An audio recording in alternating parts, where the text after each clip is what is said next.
दोस्तों, आज मैं आपके लिए एक और वीडियो लेके आया हूँ जिसमें मैं बात करूंगा भारत, अमेरिका, चीन, फ्रांस, रूस, जर्मनी, इंग्लैंड, इन सब देशों की पॉलिटिक्स के बारे में, मौसम के बारे में और हिंदुस्तान की स्टॉक मार्केट के बारे में, जो कि आज से शुरू हो रहा है। और ये सब 14 जनवरी तक मेरी बातें सच होने की मुझे उम्मीद है। जहां तक मैं बात करूं अपनी पुरानी भविष्यवाणियों के बारे में जो सच हुई हैं, तो आपने जैसा देखा मेरी वीडियोस में, मैंने जो बिडेन की विक्ट्री के बारे में बताया। मैंने बताया कि बीजेपी में, बिहार में बीजेपी जीतेगी। इसी तरह मैंने पहले ही ये भविष्यवाणी कर दी कि ये फार्मर का प्रोटेस्ट एक बहुत बड़ा रूप लेने वाला है। तो आइए सबसे पहले बात करते हैं अपने हिंदुस्तान की। आप जैसा कि देख रहे हैं कि जुपिटर यानी कि बृहस्पति पहले घर में है शनि के साथ, जो कि बहुत ही शुभ है हिंदुस्तान के लिए। और मुझे ऐसा लगता है कि जो हमारी न्यायपालिका है, जजेस हैं, वो बहुत ज्यादा महत्वपूर्ण भूमिका निभा सकते हैं इस किसान आंदोलन में, इसको खत्म करने में। और आजकल तो सभी लोग कोविड की बात करते हैं, तो मुझे लगता है कि कोविड के केसेस कम होने वाले हैं।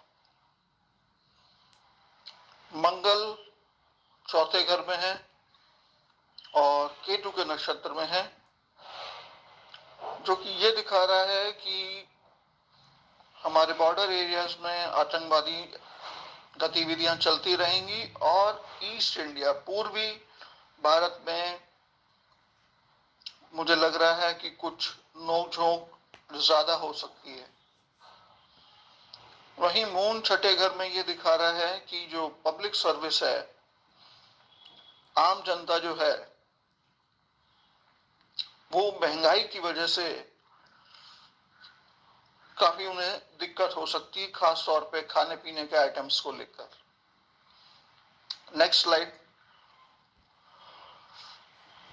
और स्टॉक मार्केट की बात करूं तो ये पीरियड मुझे लगता है शेयर मार्केट में एक स्टेबिलिटी बनी रहेगी। जो सेक्टर्स में देख रहा हूं कि बढ़ने वाले हैं वो है स्टील, रियल एस्टेट, इंफ्रास्ट्रक्चर और एफएमसीजी कंपनीज। और शिपिंग और गवर्नमेंट बैंक के स्टॉक में मुझे लगता है कि डाउनफॉल आ सकता है। कुछ सेक्टर ऐसे हैं जिनमें काफी उथल पुथल रहने की मुझे संभावना लगती है, वो है टूरिज्म, होटल्स, टेलीकम्युनिकेशंस के स्टॉक्स और गोल्ड के प्राइसेस। Next slide. जैसा आप देख रहे हैं, 9वें घर का मालिक यानी कि बुध, जो कि 12वें घर में चला गया है और सूर्य के साथ बैठा है, जो कि ये दिखा रहा है कि इस वक्त सरकार जो है धर्म कर्म की बातें कम करेगी और जो बाकी इंपॉर्टेंट डिसीजंस हैं उनके ऊपर ज्यादा ध्यान देगी। और ये भी दिखा रहा है कि ऐसी कोई धार्मिक भावनाएं कोई हमारे कंट्री में भड़कने वाली नहीं है। मैं मौसम की बात करूं तो मुझे लगता है कि इस वक्त साउथ इंडिया का मौसम बहुत अच्छा रहने की मुझे उम्मीद लगती है और बाकी कंट्री में भी मौसम ठीक ही रहेगा। अब चलते हैं यूएसए। मैंने वहां न्यूयॉर्क को लिया है। ये चार्ट ये दिखा रहा है कि वहां इस वक्त फाइनेंस की पोजीशन बहुत टाइट है और आम लोग खर्चा करने से बचेंगे। नैस्डैक मुझे लगता है कि जिस लेवल पे है इन 14-15 दिनों में उसी लेवल पे रहने वाला है। मौसम की मैं बात करूं तो मुझे लगता है कि कोई बर्फीला तूफान ईस्टर्न यूएसए में आने की मुझे उम्मीद दिखती है।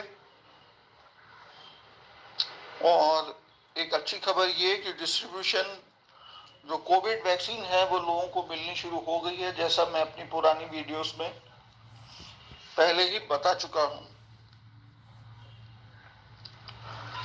चाइना तो काफी बिजी है अपने देश का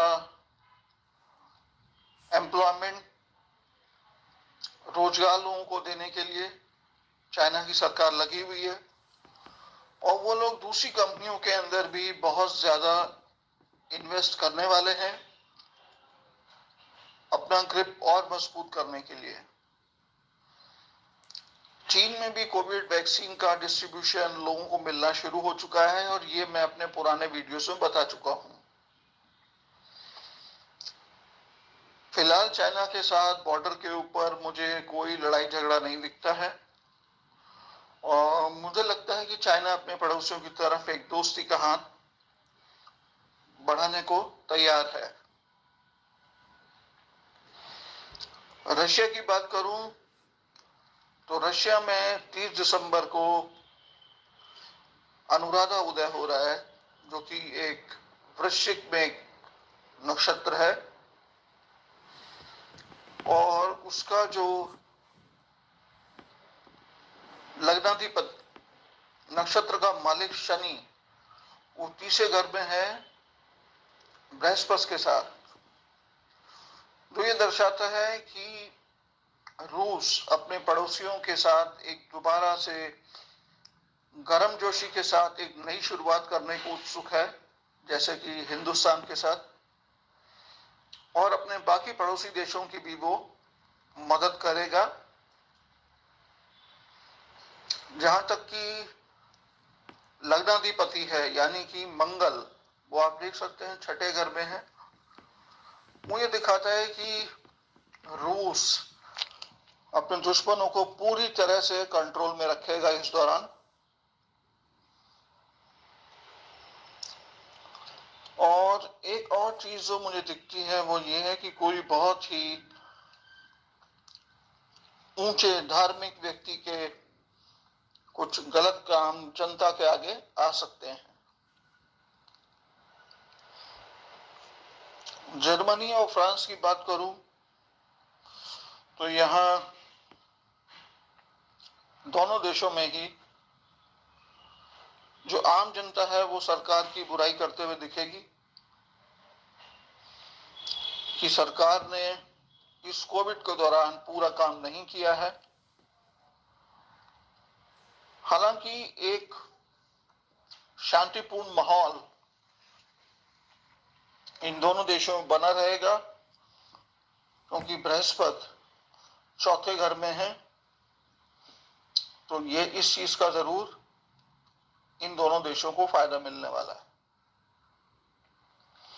मंगल जो कि 7वें घर में है, ये दर्शा रहा है कि एक डिप्लोमेटिक फेलियर हो सकता है इन दोनों देशों का, और ऐसा मुझे लगता है कि अभी कोविड इन दोनों देशों में और फैल सकता है। अब बात करूंगा इंग्लैंड के बारे में, जहां की स्वाति नक्षत्र उदय हो रहा है, और इसका मालिक राहु है जो कि 8वें घर में जाकर बैठ गया है, जो ये दिखा रहा है कि वहां की जनता भी हिंदुस्तान की जनता की तरह से खाने पीने की चीजों की महंगाई को लेकर परेशान रहेंगे लोग। और यहां भी मंगल 7वें घर में है, जो दिखा रहा है डिप्लोमेटिक फेलियर्स, और यहां मुझे लगता है कि अभी कोविड के केसेस लगातार बढ़ते रहेंगे, और सरकार कोई बहुत जबरदस्त एक्शन ले सकती है उस सिचुएशन को कंट्रोल करने के लिए, जैसा कि लॉकडाउन जो कि लगातार वहां चलता ही चला जा रहा है। दोस्तों, इसी के साथ मैं अपनी बात खत्म करूंगा, और अगला वीडियो मैं बनाऊंगा 10 जनवरी को। तब तक के लिए आप सबको शुभकामनाएं, मैरी क्रिसमस और हैप्पी न्यू ईयर 21।